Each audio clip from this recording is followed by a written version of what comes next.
October 14th, 1943, 15,000 feet over Schweinfurt. The sky looked clean from a distance, thin autumn light, quiet clouds drifting like nothing in the world was wrong. But inside the frozen tail turret of a B-17 silence was the most terrifying sound imaginable. For a moment everything went still. Then the world shattered. A flash, white, violent burst through the front of the formation. A bomber ahead folded in half, wings shearing off as if a giant hand had crumpled it. I tasted metal in my mouth. The shockwave rattled my ribs. Brass casings rolled around my boots. My fingers shook on the trigger, not from fear, no, from the sickening knowledge that we were already too late. Somewhere in that shrinking sky a German pilot laughed. Not a loud laugh, not triumphant.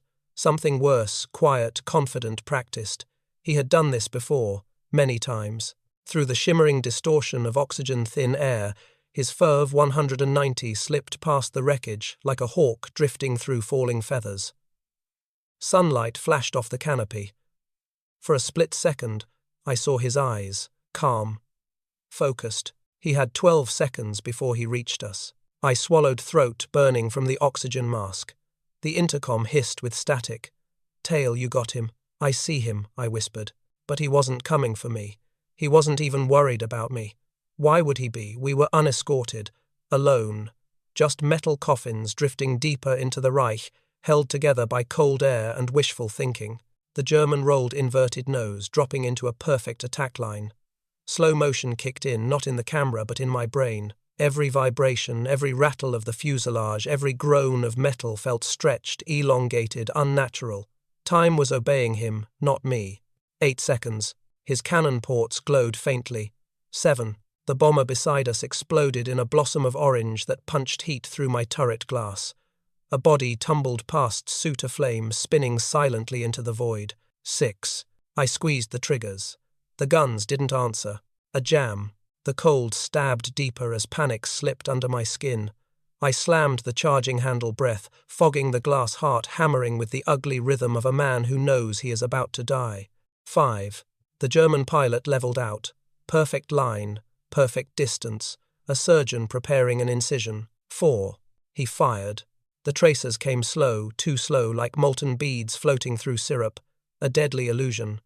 They weren't slow, they were precise, purposeful, beautiful in the way only lethal things can be. 3. A shape darted behind him. A blur, a streak of silver ripping through the sun, too fast, too high, too far inside Germany to be real. 2. The German jerked his head, confused. His wings rocked. That moment of disbelief, of impossibility, was the first crack in the Luftwaffe's armor. 1. The silver shape dove past his canopy guns, roaring contrails slicing the sky like claws. A symbol the Germans had sworn could never appear this deep over their homeland. He didn't know it yet, but the war he had mastered was already dying beneath his wings. And none of us knew that this illegal, improbable idea, the fighter that shouldn't have existed, flying where no escort fighter could, would not only save us, but would change the fate of Germany, the air war, and the entire world. They told us the system was sound, that the combat box was mathematically unbreakable, that 18 B-17 seconds stacked in perfect geometry could repel anything the Luftwaffe threw at us. But the truth was written in aluminum fragments drifting over Europe. The first sign wasn't the explosions, it was the silence. A strange, hollow quiet that settled over the intercom as every crewman realized almost at the same time that the formation wasn't tight anymore. Bombers had slid slightly out of position, just enough for the Germans to smell blood. And the Germans knew the smell well. 8 minutes earlier, the sky had been full of engines, 48 cylinders roaring in a synchronized, comforting thunder. Now, that rhythm was broken, distorted. One engine coughing, another rattling. The formation sagged like a wounded animal. In the cockpit, the pilot's voice cracked through the static. "We're drifting, trim it now." His left hand shook on the yoke, the cold biting through his gloves, even at 25000 feet. Below us, Germany stretched into a hard grey quilt of factories, forests, and rail lines. Every mile deeper meant fewer chances of getting home. The truth was brutally simple. We were flying into the heart of an industrial empire with no shield, no support, no one coming. Meanwhile, on the ground in a control room lit by dim bulbs and cigarette smoke, A German controller traced our formation on the radar with a gloved finger. Escort fighters. Turning back now, he murmured. Another officer nodded, tapping the glass with a pencil. Good. Alert JG-11. This will be quick. Up there, from the German perspective, the battlefield felt almost unfair. The full 190 pilots sat on the edge of their runways, engines ticking, hands on throttles, waiting for the moment they had memorized from dozens of raids. The moment our escorts abandoned us. The moment we became meat. Inside our bomber, the waist gunners shifted nervously, boots slipping on thin ice that coated the floor. Their breath plumed in white clouds, goggles frosting over at the edges. They weren't veterans, they were boys with shaved cheeks and trembling fingers holding metal that outweighed their courage. They checked their ammo again and again, and again, as if another look might magically double it. One of them, Harris, muttered into the intercom, "I can't feel my hands. I can't feel anything." The radio crackled. "No one feels anything at 25,000 feet. Just keep your eyes open." But open eyes didn't help when the enemy came from where you weren't looking. A jolt rocked the fuselage. Not an impact, not yet, just turbulence, the nervous heartbeat of the bomber as it sensed danger we couldn't see. Then the engineer whispered something no bomber crew ever wanted to hear. They're forming up. Because Germans never attacked alone. They attacked as predators, organized, tactical, precise. Far off our right wingtip, 8 black specks slipped out of the sun, drifting down like a murder of crows. They didn't rush.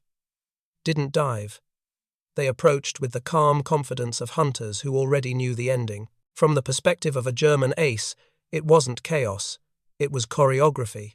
He watched our staggered boxes, noting which plane was out of place, which gunner wasn't tracking correctly, which bomber had a flickering left engine, which formation rotated too slowly to follow an attacking fighter. Weak links. That was all they needed. The German leader, his breath fogging the inside of his mask, rolled his aircraft slightly to signal the others. No radio chatter, no need. Months of training made words unnecessary. Behind us, the tail gunner, my seatmate, my friend, finally managed to clear his weapon jam. The bolt snapped forward with a metallic crack that echoed like a small victory, even if it wasn't one. He exhaled hard.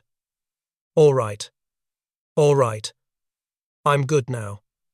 I'm good. He wasn't good. None of us were. The formation tightened instinctively as anxiety spiked. Pilots gripped their yokes too hard, navigators hunched over their charts, radio operators tapped their headsets, praying for the crackle of friendly voices that would never come. Then the first attack hit. It didn't come from the 8 fighters we were watching. It came head-on from a single W-190, diving at 400 miles an hour, straight into the formation's most vulnerable point. There was no time to process, just a blinding flash of cannon fire ripping across the nose of the lead plane. The blast wave slapped our bomber. Men shouted. Blood sprayed the inside of someone's mask. A fragment of glass glittered like a frozen tear in mid-air before sliding down a gunner's cheek. The nose turret stopped moving. The bombardier didn't scream. He didn't have time. In another bomber, a navigator clutched his desk as the floor pitched beneath him, and a line of cannon shells stitched across the fuselage like a zipper tearing open. The smell filled the cabin. Burning oil, hot metal, frozen hydraulic fluid leaking onto heaters, and beneath it all the sharp, unmistakable scent of fear. Inside the chaos, every man discovered just how fragile the combat box really was. The angles were wrong. The guns couldn't traverse fast enough. The timing was all off. The theory didn't match the sky. And the Germans knew exactly where to push. As another bomber spiraled down in flames, one of our waist gunners finally said what we were all thinking quietly, almost to himself as if embarrassed by the truth. This isn't a battle. It's a slaughter. And deep in the swirling mess of smoke, fire, and shattered aluminum somewhere above the ruins of Schweinfurt, every man on board felt the same impossible question rising. What happens when a nation sends its young men into the teeth of the enemy, knowing they won't come back? The answer in that moment was grimly clear. Nothing could save us. Not today. Not like this. In the middle of that devastation, somewhere between burning engines and falling wings, there was a man nobody noticed. He wasn't a legend. He wasn't a hero. He wasn't even supposed to matter in the grand machinery of a grinding, impossible air war. But wars are changed by people who don't look like the ones who change wars. His name was Lieutenant Samuel Frost Calder, A skinny, soft-spoken kid from Iowa, with hands too steady for a farm boy and eyes that always seemed to be studying something no one else saw. While everyone else dealt with the blunt brutality of these missions, Frost paid attention to the details that lived in the margins. He sat in the right-hand seat of our bomber, gently adjusting the trim wheel with small, careful movements almost too soft for the chaos around him. The cockpit bucked from turbulence, but his fingers stayed still, almost serene, like he was touching something fragile. Nobody knew much about him. He didn't talk in the mess hall, didn't drink, didn't brag, didn't join the card games. The only things he ever carried were his flight gloves, a half-sharpened pencil, and a folded slip of paper tucked into his breast pocket. Sometimes, when he thought no one was looking, he would pull it out and study it, lines, angles, arcs, something he was sketching, something he was trying to understand. I asked him once what it was. He just said, "A problem I want to fix." No explanation, no context. And I didn't press him, because on missions like these, everyone carried something. For Frost, it was a quiet kind of guilt. His older brother Evan had vanished over Wilhelmshaven in 42. His B-24 simply never came home.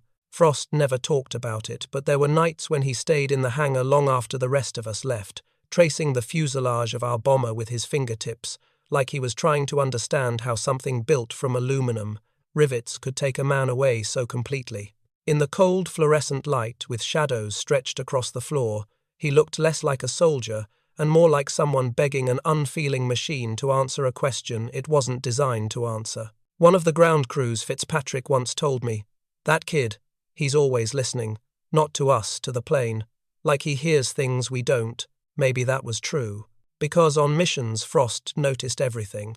A faint change in engine pitch, a gun jam before the gunner even called it out. The way the formation breathed, expanded, contracted, drifted, where the German fighters tended to hit first, where our gunners hesitated, where blind spots opened like wounds. While the rest of us survived the mission 1 second at a time, Frost seemed to be assembling a map in his head, something bigger, something dangerous, something no one had asked him to build. He wasn't a natural warrior, but he was relentlessly observant, and in a war like this, observation was almost as lethal as firepower. There was one moment 3 missions before Schweinfurt that revealed who Frost really was. We had just taken a hit near the waist section. Smoke filled the fuselage, the oxygen line was torn, someone was bleeding. The pilot was fighting the controls, swearing under his breath, trying to keep the bomber level. Frost didn't shout, didn't panic. He simply leaned forward, his voice calm in the intercom despite the chaos. "Left rudder trim, 2 turns, now." The pilot followed his instruction without thinking. The bomber steadied barely, but enough to keep us alive. Afterward, when all of us were rattled and shaking, Frost just quietly said, "We need a better way to see them coming." I remember looking at him confused. See who? He didn't look up from the slip of paper in his hands. The ones who kill us. It didn't sound like a complaint. It sounded like a puzzle. Because for Frost, the Luftwaffe wasn't just an enemy. They were a pattern, a system, a problem that somewhere deep down he believed could be solved. He watched every attack like a mathematician watches a pendulum. He recorded distances, angles, timings. He traced their approach lines in that small notebook he carried, sketching arcs that looked more like geometry than warfare. While we tried to stay alive, he was trying to understand why so many of us were dying. And the truth none of us realized at the time was simple and terrifying. The air war wasn't failing because of courage. It wasn't failing because of training. It was failing because the system itself was broken, a system that men like Frost weren't supposed to fix.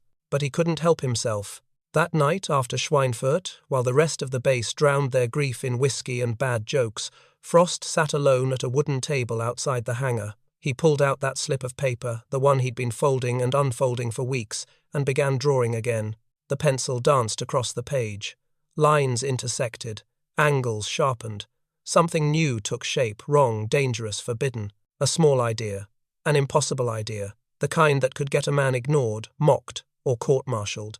But Frost didn't stop sketching. Somewhere deep inside him, beneath the grief, beneath the quiet exterior, beneath the weight of a brother he couldn't save, a spark had ignited, and it would change everything. The wind knifed across the airfield that night, dragging wisps of fog along the tarmac, as if the darkness itself were crawling toward Frost. He sat alone beneath a dim hanger lamp, just him, the smell of oil-soaked concrete, and the faint metallic tick-tick-tick of cooling engines settling into silence. The slip of paper in his hands had become a battlefield of lines, curves, revisions, erasures. He wasn't drawing a wing, or a gun, or anything that looked like it belonged on a bomber. What he sketched was stranger, something subtle, purposeful, something he kept shielding with his hand whenever footsteps echoed nearby. At 0113, I walked up behind him, boots crunching on scattered frost. "Frost, it's late. You should get some sleep." He didn't look up. "It's wrong. The whole idea. Backwards."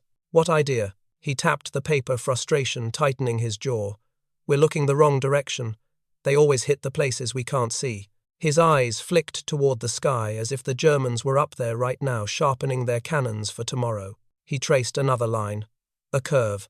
A reflection angle. I felt a jolt in my chest. "Frost, what are you building?" He hesitated. His pencil hovered over the page, suspended like a held breath.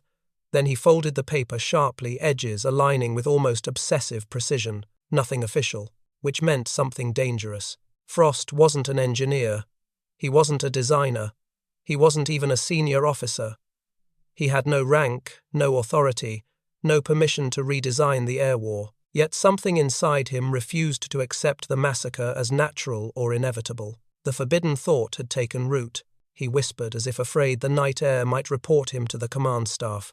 "We're flying blind, and we act like we're not." I sat beside him. The cold crawled through my flight jacket, but Frost seemed immune to it too, locked inside his mind. "What do you mean?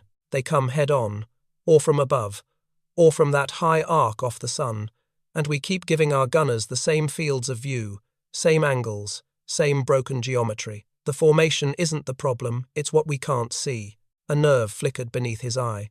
"This shouldn't be allowed, but I keep thinking about it." Forbidden thrill, quiet courage, a tiny spark that should have died but didn't. For a moment he just breathed shallow, fogged breaths drifting through the cold air. "They killed my brother because he never saw them coming," he said softly. "None of them ever see it." He unfolded the paper again, slower this time, like a priest opening a relic. And now I understood what I was looking at. Not a weapon, not armor, not a tactical formation. A solution to the blind spot itself. A device so simple, so small, so impossible, that it felt like a trick of the light. "Is that a mirror?" He shook his head. "Not a mirror. An angle. A corrected reflection.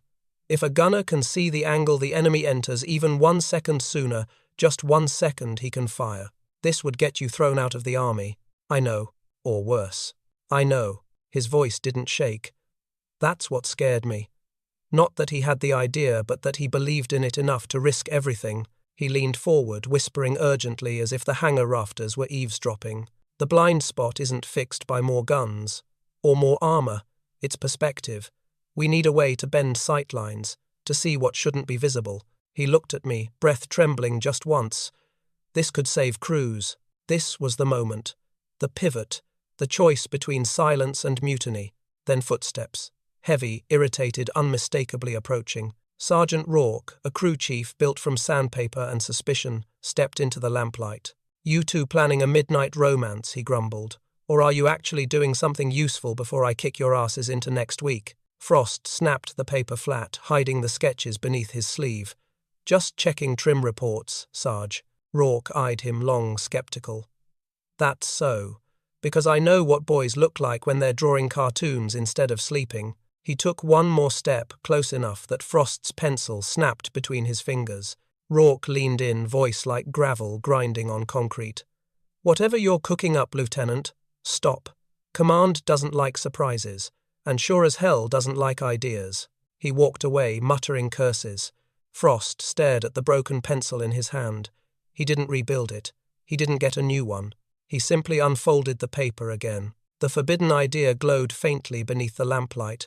At that exact moment, miles away and 30,000 feet above the German ace, who had attacked our formation earlier, sat in a debriefing bunker, sipping black coffee so strong it bordered on corrosive. His mechanics wiped the soot from his few 190s cowling, while he studied a chalkboard full of tactics, lines, and diagrams. He tapped his gloved finger on the same blind spot vector Frost had identified. "The Americans still have no answer," he murmured. "They fly into death blind." He had no idea that in a frozen American hangar, a quiet young lieutenant was sketching the first crack in the Luftwaffe's tactical dominance. Back on the airfield, Frost breathed out slowly, finally picking up the broken pencil with trembling fingers. "This isn't allowed," he whispered. "But maybe it doesn't have to be." He drew again. A new angle, a new reflection, a new possibility taking shape. Something small, illegal, impossible, and absolutely necessary. The next morning, Frost walked into the briefing hut, carrying something he never carried before: certainty. Not confidence, no, he wasn't built for that, but a quiet, razor-edged determination that made him look different, older, less easily dismissed. He slipped the folded sketch into the inside pocket of his flight jacket, a forbidden idea tucked against his ribs like a contraband heartbeat. The hut buzzed with exhaustion and stale cigarette smoke. Crews slumped into metal chairs, boots tapping nervously on wooden floors as the mission officer droned about altitudes, headings, flak concentrations, but Frost didn't hear any of it. His mind replayed last night's sketches, the geometry of death he'd spent hours decoding. He had to show someone. He needed someone to see what he saw.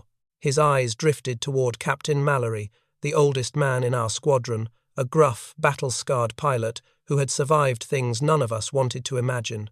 Frost hesitated. He knew Mallory didn't trust ideas that came from kids with pencils, but something in Frost's jaw tightened. He stood, walked, stopped beside Mallory's seat. "Sir, I have something." Mallory didn't look up. "Unless it's coffee, make it short. It's about the blind spot." That got a few heads to turn. Mallory's brow lifted slightly. "What blind spot? We've got 50 guns facing every direction." "That's the problem," Frost said softly. "We think they're covering every direction, but they're not." A few crewmen exchanged looks. A dangerous silence formed. Mallory exhaled a long, bored breath. "Lieutenant, if you've suddenly solved the war, congratulations. Tell Washington. They like miracles." Frost swallowed. His hand trembled just slightly as he pulled out the folded paper. "I haven't solved anything, but I found a way to see what we can't see. What killed Evans? What killed Peterson? What kills us every mission?" That name Peterson cut through the room like a knife. Mallory's hardened demeanor faltered just enough to reveal something buried beneath the sarcasm. He reached for the paper, reluctantly unfolding it with thick fingers. He stared. The sketch wasn't complicated, not high engineering, not revolutionary at first glance, just an angled device that bent a gunner's field of view downward and outward, reflecting what the human eye couldn't normally catch. Mallory blinked. "What is this?" "A sight, a mirror, a hybrid. It redirects a portion of the forward arc. It lets the gunners see the entry vector of head-on attacks. They don't lose precious seconds tracking." Frost hesitated, then added quietly, "It gives men a warning before they die." Mallory sighed heavily. "Lieutenant, you can't just change aircraft design. There's a system, protocol, approvals."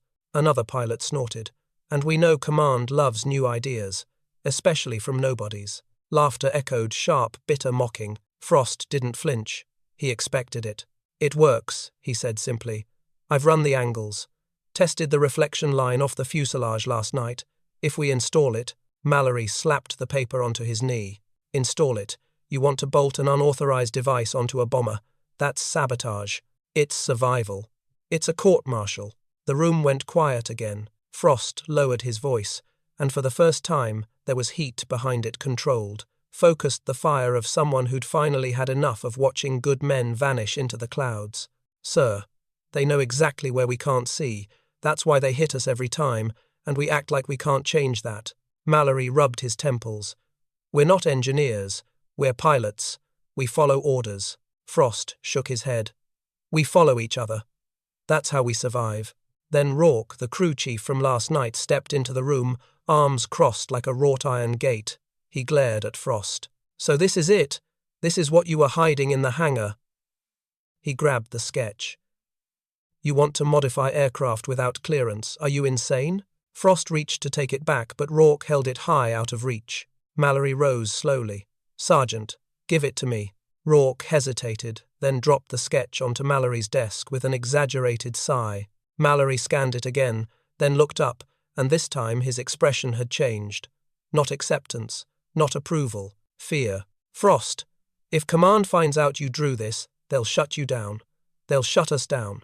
Better grounded than dead, Frost replied. Another voice chimed in. Oates, a waste gunner who'd lost his best friend over Munster. Maybe he's right. Everyone turned. Oates stood with his fists clenched at his sides, shaking not with anger but grief. They're killing us in ways we can't fight back. If this stupid little thing buys us 2 seconds, I'll take it. Rourke scoffed. 2 seconds won't save you. Oates stepped forward, eyes fierce. It saved you when you were pinned under your turret last mission. That shut Rourke up. Mallory exhaled long and conflicted like a man wrestling with 2 opposing truths, obedience versus survival. He folded the sketch again, slower this time, like it had gained weight. Lieutenant, I'm not approving this, not officially, but, he looked around the room, ideas don't kill people, ignoring them does. A spark rippled through the hut. Mallory tucked the sketch into his jacket. For now, this stays between us. If we test it, we test quietly. No paperwork. No officers, no signatures. If anyone asks, this conversation never happened. Then the door swung open. Major Kellerman, the operations officer, stepped inside. Cold eyes, iron posture. The room snapped to attention. At ease, Kellerman said flatly. I'm hearing rumors someone's been playing engineer. Unapproved modifications, unauthorized sketches. Mallory's pulse visibly jumped. I saw it in his throat. Frost did not move, did not blink. Kellerman scanned the room like a man looking for a weak link he could break for sport. No one here is stupid enough to jeopardize my aircraft, he said, voice dripping with contempt. If I find out who it is, they're done. Finished. Out of the air forever. His gaze lingered on Frost too long. Suspicious. Dangerous. Then he turned and left. The door slammed like a prison gate. For several seconds no one spoke. Then Mallory looked at Frost with a mixture of admiration and dread. You just made an enemy, he murmured. A powerful one. Frost didn't flinch. I didn't come here to make friends. He took a slow breath as if committing himself fully for the first time. I came here to keep people alive. And even the men who doubted him felt it. That small, impossible idea wasn't going away. It was growing, spreading, becoming something far more dangerous than a sketch in a pocket. It was becoming hope. Night fell heavy over the airfield, no stars, no moon, just a low ceiling of clouds pressing the darkness downward like a weight. The kind of night where sound carried strangely, where every metallic clank echoed too long, where men whispered even when they were alone. It was the perfect night to break the rules. At 2347, Frost slipped into Hangar 3 with Mallory and Oates at his side. No lights, only a single hooded lamp casting a narrow cone of yellow across the bomber's cold aluminum skin. The rest of the world was swallowed by shadow. The device, if you could even call it a device, lay on a makeshift workbench. A cluster of angled plates, a polished reflective panel, a crude mount hammered from scrap metal and pure desperation. Frost had built it using parts scavenged from an old Norden bomb site, casing a cracked cockpit mirror, and whatever else he could smuggle past Rourke without raising suspicion. It was ugly, it was illegal, and it might just work. Mallory kept pacing, glancing toward the open hangar door every few seconds. You're sure nobody followed? No one followed, Frost murmured. But he didn't sound sure. Oates crouched beside the device, running his rough fingers along the edges. This is going to piss off every officer from here to London. That's only if they find it, Frost said. Which they won't. Mallory stopped pacing. If this thing falls off mid-flight, we're all dead. It won't, Frost replied. Yet his voice lacked its usual steadiness. He was scared not of the sky, not of the Germans. He was scared of being wrong. The cold inside the hangar bit deeper as they carried the device toward the tail section. Their breath floated like smoke around them. Frost climbed the ladder first, tools jangling softly in his pockets. He reached the tail gunner's compartment and slid into the narrow space, shivering as frozen metal pressed against his knees. He stared at the small window, the place where death always appeared from nowhere. He whispered to himself, "Not anymore." Mounting the device was delicate work, too delicate for numb fingers. Frost fumbled with the screws, jaw clenched, breath shaking. Oates held a flashlight between his teeth, illuminating just enough for Frost to work, but not enough to light up the hangar if someone walked by. It took 22 minutes. 22 minutes of heartbeats that felt like hammers. 22 minutes of Mallory's nerves unraveling every time a truck backfired or a dog barked outside. Finally, Frost tightened the last bolt. It's secure. Oates exhaled. Mallory didn't. All right, Frost said softly. Test number 1. He slid into the gunner's seat and aligned his eyes with the new system. The reflection curved, bending the sightline down and forward. The angles matched his sketches. The image sharpened. For the first time since the war started, Frost could see the blind spot. I've got visibility, he whispered. I see. Everything. Mallory leaned in. Is it stable? Yes, perfectly. Sir, if this works, that's what we're about to find out, he signaled to Oates. Fire up the generator. Frost, keep your eyes on the site. The world outside rumbled as the small portable generator sputtered to life. Oates hauled a wooden frame into view, a mock German attack profile painted on canvas. Crude but close enough. Mallory held the frame at the far end of the hangar, raising it into the angle of Frost's blind spot. Ready. Do it. Mallory swung the frame like a diving fighter. Frost watched through the device. And the image flickered. Shook. Jumped. His stomach dropped. No, hold it there, just 1 second. The reflection blurred, then smeared, then disappeared entirely. Frost froze. His heart stopped cold. It's not tracking, he whispered. It's not catching the angle. I calculated the entry vector, but the vibration, it's… Mallory lowered the frame, face tightening. That's failure, Lieutenant. Oates looked away, jaw clenched in sympathy. The air felt suddenly colder. Frost crawled backward out of the turret boots, scraping the metal, hands shaking, breath shallow, everything inside him collapsing inward. It should have worked, he whispered. I checked everything. He leaned against the fuselage, pressing his forehead into the cold aluminum skin like he was trying to disappear inside it. Shame washed over him, hot, violent, suffocating. Mallory stepped closer, voice low. This is what happens when you try to fix the war with scrap metal and hope Frost. Frost closed his eyes. He would have seen them coming, he whispered, voice cracking for the first time. My brother, he would have seen them coming. Mallory's expression softened for a moment, but only a moment. Frost.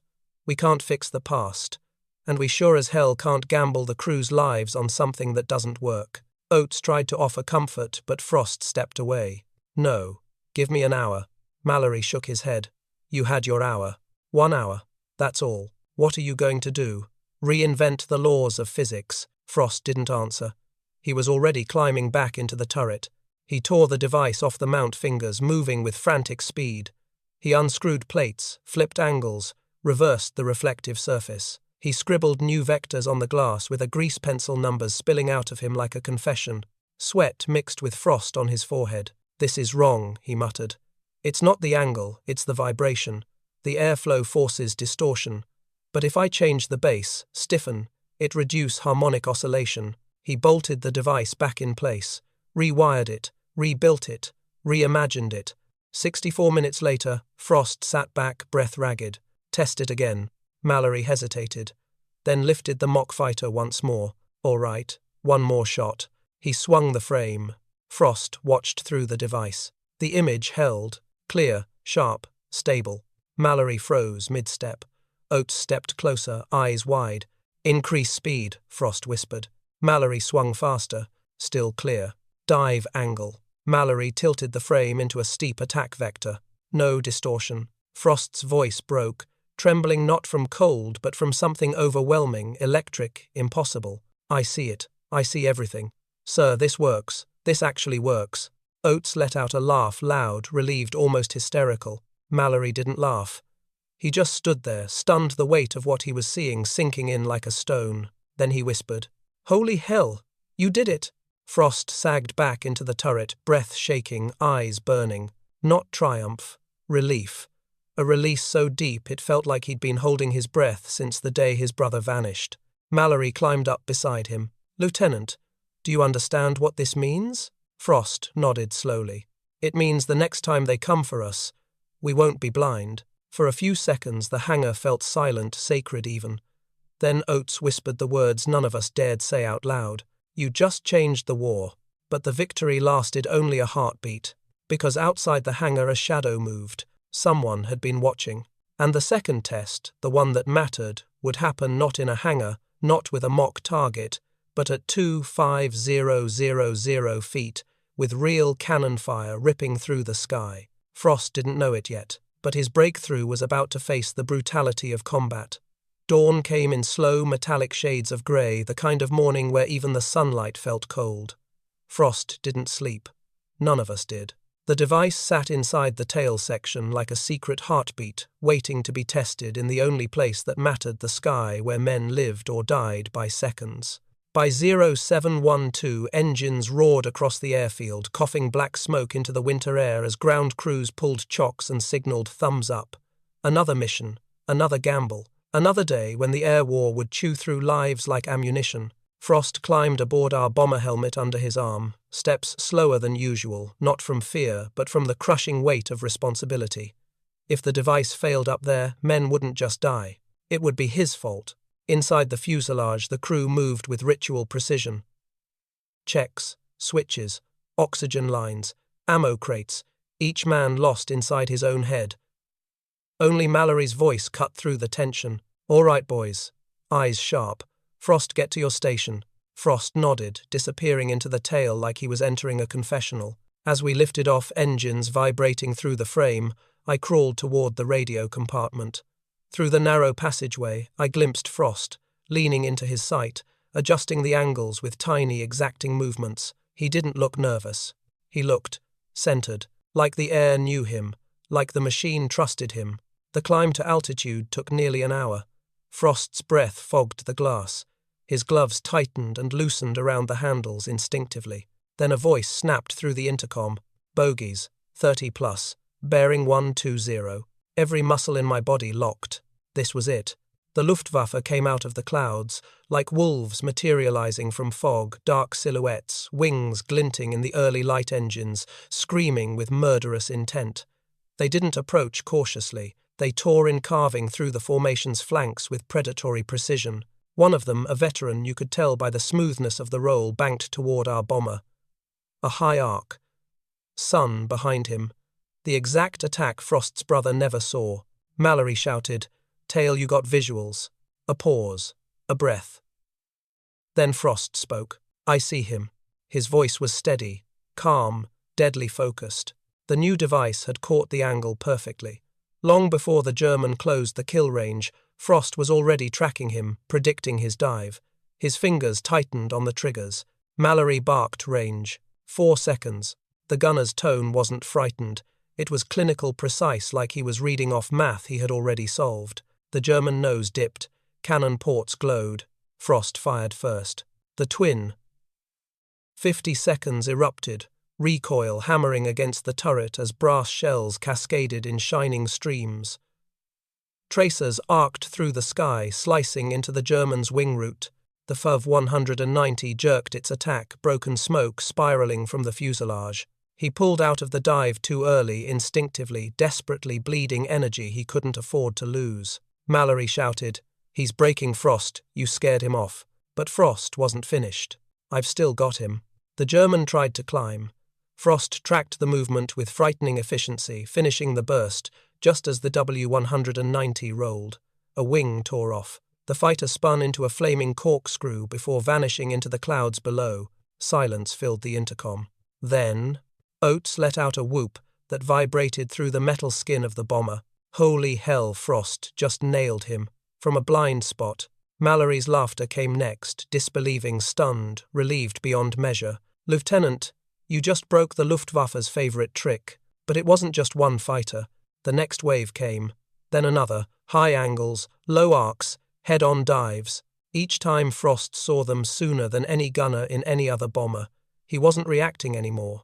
He was anticipating, turning the tail of our aircraft into a trap the Germans didn't understand. Intercepted German radio chatter later confirmed the effect. "They are firing early how? The tail gun, he sees us. Impossible. Stay out of his arc. Stay out."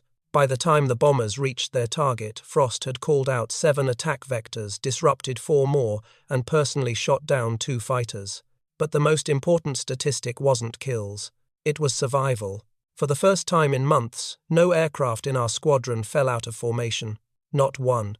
Even more shocking, intelligence officers noticed a pattern in the mission's after-action reports. Gunners across the formation had improved response times. Frost's early warnings rippled outward, giving neighboring bombers crucial seconds to adjust. His illegal handmade device was reshaping the formation's behavior, and the Germans felt it. Back at base, word spread faster than gasoline fumes. A crewman from another squadron whispered to his friend, "Did you hear someone in Mallory's group hit a fighter before it entered the box?" Another said, "They're saying the Americans have a new sighting system." Within hours, rumors warped into legends. Some said we'd gotten a secret British invention. Others claimed Lockheed had smuggled in prototype tech. No one suspected the truth. It was one lieutenant with a pencil and a grief he refused to let go. The debriefing room that evening buzzed like a hornet's nest. Officers leaned over maps and charts with stunned expressions connecting dots that should not have existed. German losses were heavier. They aborted early. They broke off coordinated attacks. Our tail gunners reported improved visibility. How is that possible? Mallory glanced at Frost. Frost kept his eyes down. The mission intelligence officer pushed his glasses up the bridge of his nose. "Something changed today," he said. "I don't know what, but whatever it is, replicate it." Mallory coughed sharply. "We'll look into it, sir." But the numbers didn't lie. Response times down by 40%. Successful enemy penetrations down by 60%.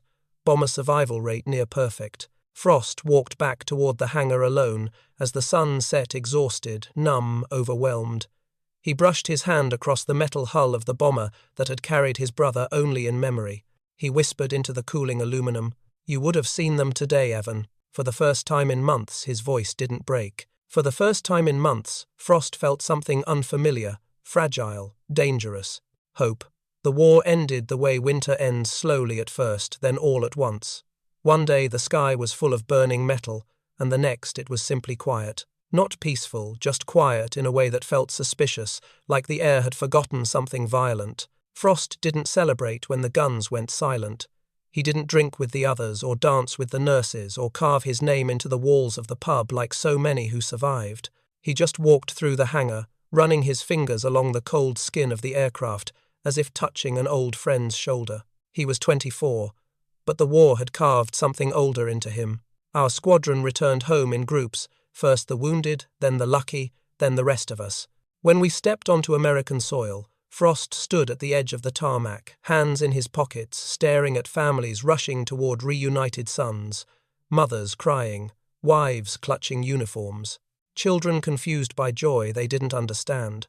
No one rushed toward Frost. He didn't expect anyone to. His parents had lost one son and held the other at arm's length, afraid to hope. When Frost finally reached Iowa, he found his father on the porch, hands rough, eyes tired. For a moment the old man just stared at him as if trying to make sure Frost was real. Then he stepped forward and pulled him into a hug so tight Frost had to fight for breath. Neither spoke. Words would have cheapened it. That night Frost sat alone at the kitchen table. His mother placed a cup of coffee in front of him, black strong the way Evan used to drink it. Frost stared at the steam curling upward and whispered, "I tried to keep them alive. All of them." His mother touched his hand gently. "I know, Samuel. I know." He didn't tell her about the device he built. He didn't tell her how many lives it saved, or how many mornings it gave back to sons who otherwise wouldn't have come home. He didn't need to, but someone else knew. 3 years after the war, Frost returned to England for a small reunion. The airfield had changed, grass growing, where runways once shimmered with heat hangars torn down or repurposed, the ghosts quieter now. A handful of surviving crewmen gathered outside the remnants of Hangar 3. Mallory was older, heavier hair, gone silver at the edges, but his handshake was still the same firm, warm grounding. "You look taller," he joked. Frost smiled, just less afraid. A few minutes later, Oates limped toward them, leaning on a cane. Shrapnel had taken part of his leg in a mission months after Frost rotated home, but his grin was as bright as ever. "Well, hell," Oates said as he wrapped Frost in a hug. "The kid who saw the future. Didn't think you'd show." "I had to," Frost replied. "Some things don't stay buried." Oates nodded toward the broken concrete apron where their bomber used to sit. "You know there's a rumor about you." Frost raised an eyebrow. "Oh, they say the mirror system spread through half the 8th Air Force before the war ended. Quietly, off the books. A mechanic in another squadron swore it saved his pilot's life. Frost looked down embarrassed. It wasn't mine. It belonged to all of us. Oates shook his head. No, Frost. Some men fire guns. Some men fly planes. You saw the problem nobody else saw. You changed things. Mallory stepped closer, eyes softer than I'd ever seen them. He rested a hand on Frost's shoulder. Because of you, families got their sons back. Because of you, we lived to grow old. Don't you dare pretend that doesn't matter. Frost swallowed hard. His throat burned, his eyes stung, and he blinked quickly, trying not to show emotion in front of men who once faced death without flinching. The three of them walked toward the far end of the field, where a rusted tail turret lay half buried in tall grass. Frost crouched beside it, brushing dirt away from the metal. He traced the faint outline where his device had once been bolted. It was just a patch of metal, now silent, forgotten, unremarkable, but it had carried lives inside it. He closed his eyes, listened to the wind moving through the empty turret. Oates spoke softly behind him. You saved my life. You know that, right? Frost didn't answer. He didn't need to. He stood, letting the breeze push gently across his face, a breeze that no longer carried the scream of falling aircraft or the thunder of engines. He was no longer the quiet lieutenant hiding sketches in his breast pocket, no longer the boy haunted by a brother he couldn't save. He was simply a man who had tried in the middle of an impossible war to do one small thing that mattered, and in the end that small thing had reached farther than he ever imagined. Years later, long after the last survivors' reunion ended and the tours of schoolchildren faded into quieter decades, Frost found himself back on another airfield, this time not as a soldier but as a visitor. He was older now. His hair carried streaks of winter, and the lines around his eyes told stories he never spoke aloud. But the way he looked at airplanes hadn't changed. He still studied them the way some men study constellations, mapping patterns others couldn't see. A museum docent recognized his name from the visitor log. Lieutenant Calder, are you? The Frost Calder, from the 8th Air Force. Frost nodded politely. I suppose I am. The docent's face lit up. We actually have something you might want to see. They walked across the polished floor until they reached a restored B-17 gleaming under museum lights. Frost paused at the tail section, where a gunner's turret jutted like a glass blister from the fuselage. There, mounted beside it, was something he never expected. A small display case containing an angled metal plate, his device, cleaned, polished, labeled. Experimental tail, visibility modification, anonymous crew, innovation, 1944. Anonymous. Frost smiled. He ran a finger lightly across the glass, tracing the familiar contours, the unmistakable geometry of an idea born from grief, fear, and desperate hope. This one wasn't the original. His first prototype had long since vanished into the scrap piles of war, but the design was unmistakably his. The docent spoke softly beside him. We don't know who built it. It spread through units quietly, but records say it saved dozens of gunners, maybe hundreds. The Air Corps never officially acknowledged it, but you know how war is. Some of the most important things never make it into the manuals. Frost didn't reply. Instead, he looked at his reflection in the glass, older, slower, but still carrying the same quiet fire. I built it, he finally said. The words were gentle, not proud, not boastful, just honest. The docent's eyes widened. Sir, you changed the way crews fought. Frost shook his head slowly. No, I gave them a chance. They did the rest. They stepped away from the display, but Frost stayed back for one more lingering moment, letting the past settle around him like dust in a sunbeam. He realized something that he'd never allowed himself to acknowledge during the war, something simple, almost fragile. It's not the size of the invention that matters. It's the courage to imagine something different when everyone else accepts the world as it is. Modern engineers walked through the museum that day, students, designers, hobbyists. Some paused to study the device. Most didn't. It was too small to command attention, too rough to inspire awe. But one engineer, a young woman with a notebook tucked under her arm, leaned close, her eyes narrowing with curiosity. She whispered to a friend, "It's brilliant, really." A tiny shift in perspective saved lives. Frost heard her, and it made him smile. Because that was the quiet truth of his life, the truth buried inside every mission, every loss, every second stolen back from death. In war and in peace, the world doesn't change because of grand gestures. It changes because of small choices, small risks, small ideas no one believes in at first. And sometimes those small ideas bend the sky. Frost walked toward the exit, the echo of his footsteps, blending with the hum of visitors around him. Outside the wind carried no threat, only the soft promise of another ordinary day. He breathed it in and felt something settle inside him, something he'd been chasing since the day he climbed into a bomber's tail for the first time. A sense of peace, a knowledge that what he did mattered, a quiet, enduring truth. A single thought born in darkness can save lives for generations.